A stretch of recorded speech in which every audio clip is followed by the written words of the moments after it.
CPM general secretary M A baby നിലപാട് കടുപ്പിച്ചത് P K ശ്രീമതിക്ക് തുണയായി എന്ന് വിലയിരുത്തൽ. പി കെ ശ്രീമതിയെ സെക്രട്ടേറിയറ്റിൽ വിലക്കിയെന്ന വാർത്തയിൽ പ്രതികരിച്ച് മുഖ്യമന്ത്രി പിണറായി വിജയൻ രംഗത്ത് വന്നപ്പോൾ കേരള CPM-ഉം കേന്ദ്ര കമ്മിറ്റിക്ക് വഴങ്ങുകയാണെന്ന് വ്യക്തമായി. പി കെ ശ്രീമതിക്ക് കേരളത്തിന്റെ ചുമതല നിർവഹണത്തിൽ ബാധ്യതയില്ലെന്നും കേന്ദ്ര കമ്മിറ്റി ചുമതല നൽകിയിരിക്കുന്നത് മഹിളാ രംഗത്താണെന്നും മുഖ്യമന്ത്രി വാർത്താസമ്മേളനത്തിൽ പറഞ്ഞു. കേരളത്തിലുള്ളപ്പോൾ സംസ്ഥാന കമ്മിറ്റിയിലും സെക്രട്ടേറിയറ്റിലും ശ്രീമതിക്ക് പങ്കെടുക്കാമെന്ന് അദ്ദേഹം കൂട്ടിച്ചേർത്തു. ഇതോടെ ആരും ശ്രീമതിയെ വിലക്കില്ലെന്ന് വ്യക്തമായി. ഈ വിവാദം കേന്ദ്ര കമ്മിറ്റി ചർച്ച ചെയ്യുമെന്ന് സൂചനയുണ്ടായിരുന്നു. മികച്ച പ്രവർത്തനത്തിന്റെ ഭാഗമായിട്ടാണ് അവർക്ക് ഇളവ് നൽകി കേന്ദ്ര കമ്മിറ്റിയിൽ ഉൾപ്പെടുത്തിയത്. പ്രായം കഴിഞ്ഞാൽ ആർക്കും സംഘടനാ ചുമതല നൽകാറില്ലെന്നും പിണറായി പറഞ്ഞു. ഇതിനിടയിലും സംസ്ഥാന കമ്മിറ്റിയിലും സെക്രട്ടേറിയറ്റിലും പങ്കെടുക്കാമെന്ന നിലപാട് വിശദീകരണം പ്രശ്നം പരിഹരിക്കുന്നതിന്റെ സൂചനയാണ്. ഈ പ്രസ്താവനയോടെ ഇനി ശ്രീമതി വിഷയത്തിൽ മുഖ്യമന്ത്രിയെ കുറ്റപ്പെടുത്താൻ CPM കേന്ദ്ര നേതൃത്വത്തിന് കഴിയില്ല. CPM-ൽ ഈ വിഷയത്തിൽ സമവായം ഉറപ്പാക്കുകയാണ് മുഖ്യമന്ത്രി. പാർട്ടി സെക്രട്ടറിയും ടീച്ചറും തന്നെ ഇക്കാര്യത്തെക്കുറിച്ച് വ്യക്തമാക്കിയിട്ടുണ്ട്. 75 വയസ്സുവരെയാണ് പൊതുവിൽ സഖാക്കളുടെ പ്രവർത്തന കാലയളവ്.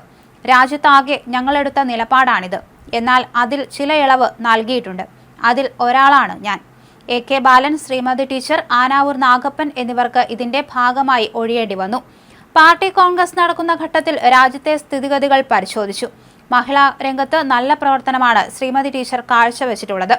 വിവിധ സംസ്ഥാനങ്ങളിൽ അവർ പോകുന്നു. പൊതുവെ നല്ല അംഗീകാരം അതിന്റെ ഭാഗമായി അവർക്കുണ്ട്. അത് തുടർന്നും നടത്തേണ്ടതുണ്ട്. അതിന് കേന്ദ്ര കമ്മിറ്റിയിൽ അവർ ഉണ്ടാകുന്നത് നല്ലതാണെന്ന് പൊതുവായ അഭിപ്രായം വന്നുവെന്ന് പിണറായി വിജയൻ പറഞ്ഞു. കേരളത്തിന്റെ ആഗ്രഹത്തിന് വിരുദ്ധമായി പി കെ ശ്രീമതി കേന്ദ്ര കമ്മിറ്റിയിൽ എത്തിയെന്നതാണ് വസ്തുത.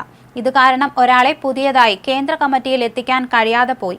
മന്ത്രി മുഹമ്മദ് റിയാസ് അടക്കമുള്ളവർക്ക് ഇത് വിനയായി. ഈ സാഹചര്യത്തിലാണ് പി കെ ശ്രീമതിയെ സെക്രട്ടേറിയറ്റിൽ പങ്കെടുപ്പിക്കില്ലെന്ന വിവാദം ആളിക്കത്തിയത്. ഇതിൽ വ്യക്തമായ മറുപടി പാർട്ടി സംസ്ഥാന സെക്രട്ടറി MV ഗോവിന്ദൻ നൽകിയില്ല.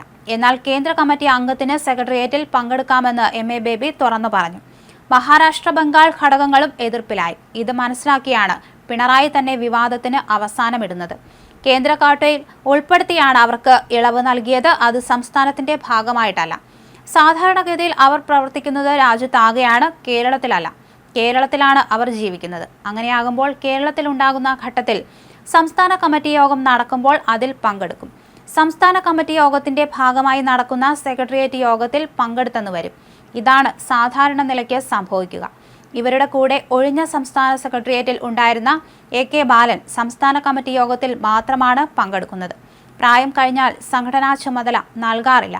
മഹിളാ രംഗത്താണ് ശ്രീമതി ടീച്ചർക്ക് നൽകിയത്. സംസ്ഥാന കമ്മിറ്റി യോഗത്തിൽ പങ്കെടുക്കുന്നതിന് ഒരു തടസ്സവുമില്ല. ആ ഘട്ടത്തിൽ ചേരുന്ന സെക്രട്ടേറിയറ്റ് യോഗത്തിലും അവരുണ്ടാകും. നേരത്തെ എല്ലാ സെക്രട്ടേറിയറ്റ് യോഗത്തിലും അതിന്റെ ഭാഗമായി വരുന്ന ചുമതല നിർവഹിക്കുന്ന കാര്യത്തിലും അവരുണ്ടാകും. മുഖ്യമന്ത്രി വിശദീകരിച്ചു.